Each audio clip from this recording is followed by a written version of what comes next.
It was supposed to be a quiet summer morning in Maple Ridge, a sleepy suburban community tucked between rolling hills and American flags fluttering on front porches. But when Lucas Grant glanced out his kitchen window with a steaming mug of coffee in hand, he caught sight of something that made his stomach twist. There she was, Victoria Adams, the newly elected HOA president, pacing in front of his cousin's historic brick colonial. Clad in designer yoga gear and oversized sunglasses, she snapped photos of the house like a paparazzo hunting scandal. Her manicured fingers tapped furiously on her iPad, documenting what she claimed were serious violations. But that house wasn't just another property. It was Major General Ethan Grant's family home, passed down through 4 generations of military service. And Ethan wasn't just some absentee landlord.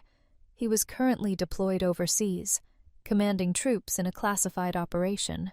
"Morning, Victoria," Lucas called out, trying to keep his voice level. "Mind telling me what you're doing?" Victoria didn't miss a beat. "Just upholding neighborhood standards. That paint color, 2 shades too warm. And those hedges?" She pointed with exaggerated flair. "Half an inch too tall." Lucas gripped his coffee mug tighter. He had a feeling this wasn't about hedges. It started with a letter. An official envelope from the Maple Ridge HOA slid neatly under Lucas Grant's front door one Tuesday morning. Inside, a notice. Immediate hearing scheduled to discuss community development project. No explanation, no courtesy. But what caught Lucas's eye was the location.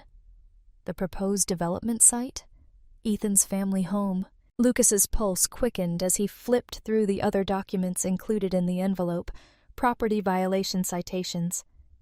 One for Ethan's mailbox being too antique for modern standards, another for overgrown roses, and yet another claiming the flagpole in front of the house exceeded height limits. It was absurd. He stormed across the street, gripping the paperwork in one hand like a legal sword. Victoria was in her driveway, arranging hydrangeas into symmetrical perfection. "You planning to explain this?" Lucas asked, holding up the envelope. "Oh, Lucas," she said, flashing that fake smile. "This is all just procedural. The board is considering a community center. You know, something elegant and functional. That lot's been underutilized for years." "That lot is a federally protected property. Major General Ethan Grant is still deployed. You can't just vote to seize it." Victoria's smile hardened. "Actually, under Article 14B, if the structure poses a hazard and there's no active resident, the HOA has authority to intervene." "You're twisting the rules," he growled. "That's called leadership," she replied coolly. Lucas spent the rest of the day digging. He pulled Ethan's deployment papers from a file cabinet, reviewed the Service Members' Civil Relief Act, and contacted Ethan's attorney. But things moved slowly. Too slowly. The following morning, the smell of diesel woke him. He ran outside barefoot and in a panic. 3 bulldozers sat parked in front of Ethan's house. Construction workers stood beside them sipping gas station coffee, clearly waiting for a go-ahead. A large banner had been erected overnight. Future home of the Maple Ridge Community Center, a place to grow together. Lucas could barely breathe. He bolted toward them, waving Ethan's military documentation. "What the hell are you doing? You can't touch this house!" he yelled. A foreman shrugged. "We got approval. HOA says it's all legal." "It's not. This home belongs to an active duty service member. It's protected under federal law." Victoria's voice cut through the morning air like glass. "We've given ample notice. The board voted. You're interfering with progress." "You're interfering with history," Lucas snapped, voice shaking. "That house has stood for over 80 years. Every room has a story, every brick laid by a man who came back from war." She stepped forward, heels clicking against the driveway. "Then I suggest you take a picture, because demolition starts in 24 hours. Lucas stood frozen as the sun climbed higher, casting long shadows over Ethan's house. Shadows that felt less like protection and more like a countdown. It wasn't just about zoning anymore. It was war. The rumble of engines at 6:14 a.m. wasn't just early, it was a declaration. Lucas bolted upright in bed, the sound of heavy machinery rattling the windows. Still in pajama pants and an old Marine Corps sweatshirt, he dashed to the front door and flung it open. A bulldozer was parked on Ethan's lawn. The morning air was thick with diesel fumes and dread. Workers in neon vests paced around the property, setting up safety cones and measuring tape. One climbed onto the porch, marking the front window with fluorescent spray paint. Lucas's heart sank. No, this can't be happening," he muttered, grabbing his folder of documents. By the time he crossed the street, Victoria Adams was already there, clipboard in hand, lips painted in defiance. 2 police cruisers idled nearby, their presence prearranged. Lucas raised his voice, waving Ethan's deployment verification and power of attorney. "You're violating federal law! This home belongs to an active duty service member. You can't legally touch it!" Victoria didn't even flinch. "The structure's been declared hazardous," she said flatly. The board held an emergency session and voted unanimously. The city inspector signed off. Everything is by the book. "Who's the inspector? When was this inspection done? I've been here every single day." Victoria gave a slight shrug. Sometimes real progress happens quietly. The first blow landed on the front steps, a sickening crack of brick and concrete that echoed down the street like a warning shot. The porch light, still working after 40 years, flickered once before going dark. Lucas's voice caught in his throat. He turned to the police officers. "Are you just going to stand there and let this happen?" One officer grimaced. "It's a civil matter, sir. If you want to stop it, you'll need a court order." Lucas reached for his phone. His fingers trembled as he tapped Ethan's number, praying that maybe, just maybe, a miracle would answer. And it did. "Lucas?" Ethan's voice was groggy but solid. Lucas's knees buckled with relief. "Ethan, you've got to get here now. They're demolishing the house." "What? I thought they couldn't until—" "They moved up the vote. They brought in bulldozers. They've already started." There was silence on the other end. Then Ethan's voice returned, now sharp, crisp, military grade. "I'm 20 minutes away. I got an early flight back. Don't let them touch another inch." Lucas could barely choke out a response before the line went dead. He turned toward Victoria, eyes blazing. "You just made the worst mistake of your life." But she only smirked. He can't undo what's already started. Then, as if summoned by divine irony, the sound of an approaching black SUV echoed down the street. The bulldozer paused mid-swing as General Ethan Grant, in full dress uniform, stepped out of the vehicle, his polished boots hitting the pavement like war drums. Victoria's face drained of color. The battle had just turned. The second Ethan Grant stepped onto his war-torn lawn. Silence spread across the crowd like a falling curtain. His military jacket, decorated with service ribbons and 4 silver stars, commanded attention, but it was the expression on his face that silenced even the humming engines. He didn't shout. He didn't scold. He walked with purpose toward the pile of shattered glass and broken brick that used to be his front porch. Lucas watched as Ethan bent down and gently lifted a piece of wood, the charred remains of the swing where his daughter Sophie had once curled up with bedtime books. His hands trembled, not from weakness, but from reverence. Behind him, neighbors emerged from their homes, phones in hand, faces pale. The veterans on the block stood at attention without being asked. Victoria finally broke the tension. "General Grant," she said, her voice strained and saccharine. "We were following protocol. The structure—" "Don't," Ethan said softly. One word. It hit harder than a courtroom gavel. "I have faced warlords, insurgents, and governments that tried to erase history, but I never imagined the enemy would be a neighbor with a clipboard." The crowd murmured. Lucas felt his chest tighten, not with fear, but clarity. This wasn't about one house. It wasn't even about Ethan. It was about something far deeper, the erosion of community, of respect, of shared history. Ethan stepped forward, pulling a worn leather folder from beneath his arm. "My grandfather bought this land with money he saved after surviving Iwo Jima. My father returned from Vietnam and raised 3 sons in this home. My daughter took her first steps on that porch. He held up the folder.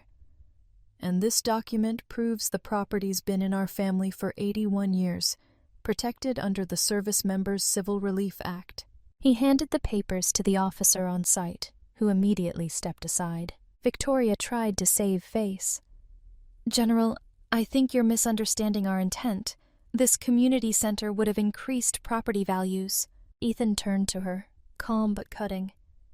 You value square footage and aesthetic codes. I value legacy. Lucas felt a shift in the air. Neighbors began to nod, not just in agreement, but in realization. People who had quietly paid fines for mailbox colors or potted plants now saw what was really at stake. Old Mr. Jenkins, who had lived down the street for 40 years, stepped forward. We let this happen. We stopped questioning. We just wanted peace. Ethan met his eyes. Peace without justice is surrender. Lucas stood beside his cousin, shoulders squared. For the first time, the word community felt like something worth defending, not against outside threats, but from within. And Victoria? Her voice cracked. You're blowing this out of proportion. Ethan didn't even look at her. No, you already did. In that moment, the story changed from a personal attack to a reckoning, and the entire neighborhood knew. This was no longer Ethan's battle alone. The days that followed were a whirlwind of reporters, legal filings, and neighbors dropping by with casseroles and heartfelt apologies. But beneath the chaos, something unexpected began to take root. Ethan stood outside what remained of his home with a clipboard in hand, this time not for military briefings, but for blueprints. His phone buzzed constantly. State officials, veterans organizations, even local news anchors asking for interviews. Yet he kept returning to the same question Lucas had asked him that first night after the confrontation. What do you want to do next? The answer came quietly during a sunset walk through the rubble with his daughter Sophie. Her ballet trophy, recovered and glued back together, was tucked under her arm as she tiptoed through the shell of what used to be her bedroom. Dad, she said, can we build it the way it used to be? With the yellow window and the big porch swing? Ethan knelt beside her. We can build it better. That night, over a dinner of takeout pizza and court documents, Lucas floated an idea. What if you don't just rebuild the house, but build something bigger? Something that means something. Ethan leaned in. Go on. People are watching, Ethan. Veterans from other states are calling. You've got the media's ear. Why not turn this into a platform?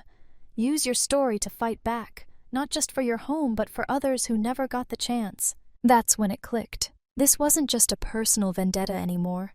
It was a movement waiting to be born. The very next day, Ethan and Lucas founded the Homefront Defense Initiative, a non-profit aimed at protecting the property rights of veterans and active service members. Their mission was simple. No deployed hero should ever return home to find their life dismantled by petty bureaucracy. Ethan's contacts in Washington responded quickly. Within a week, Senator Holloway introduced the Veteran Home Integrity Act, a federal bill designed to close the loopholes HOA boards had exploited for years. A clip of Ethan's impassioned speech, delivered while standing on the cracked foundation of his childhood home, went viral, drawing millions of views and support from every corner of the country. Meanwhile, local businesses stepped up. A construction firm offered to rebuild the Grant home at cost. A landscaping company pledged to restore Sophie's garden. Even a retired architect, who had served with Ethan's father, offered to replicate the original colonial design, right down to the front porch swing.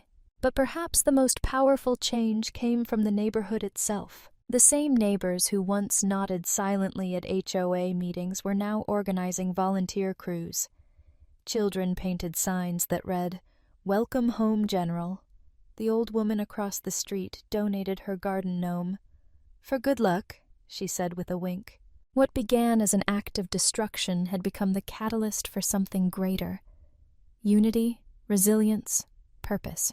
And as Sophie placed her ballet trophy on the windowsill of the construction trailer, Ethan realized this wasn't the end. It was the beginning. It was 2 months later when Ethan stood beneath the rising frame of his new home, its beams stretching toward the sky like the arms of something reborn. He hadn't worn his uniform in weeks, choosing instead flannel shirts and worn jeans, his military boots traded for muddy work shoes. But the strength, the discipline, and the leadership, that never left him.